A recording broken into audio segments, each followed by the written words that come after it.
La Sainte Barbe, sainte patronne de ceux qui travaillent avec le feu, la poudre et les explosifs, était fêtée par l'école de l'artillerie et l'école du génie le samedi 8 décembre à Paris. L'école d'artillerie, qui depuis 2004 fêtait chaque année seule la Sainte Barbe sur la capitale, s'est unie à l'école du génie pour marquer solennellement un point commun de leur histoire. 2012 correspond au bicentenaire d'un épisode glorieux des pontonniers de l'Empire qui, pendant la campagne de Russie, ont bâti, lors de la retraite de l'armée de Napoléon, de la Grande Armée, ont bâti en moins de 24 heures, fin novembre, 2 ponts pour faire franchir à peu près 50 000 hommes.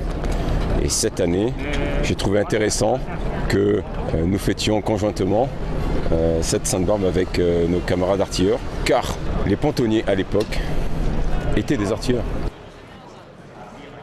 Une démonstration dynamique des matériels du génie et de l'artillerie s'est déroulée au grand public dans la cour des Invalides.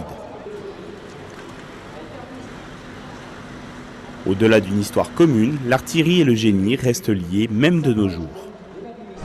L'artillerie et le génie travaillent forcément toujours ensemble parce que ce sont 2 armes qui sont par définition en appui de l'interarme. Leur action, par le renseignement, par le feu, par l'appui direct, par l'appui dans la profondeur, par l'appui dans la 3e dimension.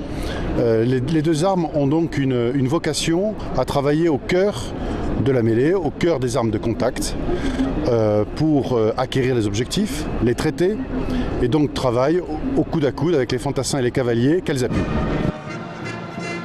La fête de la Sainte Barbe s'est déroulée tout le week-end aux Invalides. Rendez-vous l'année prochaine.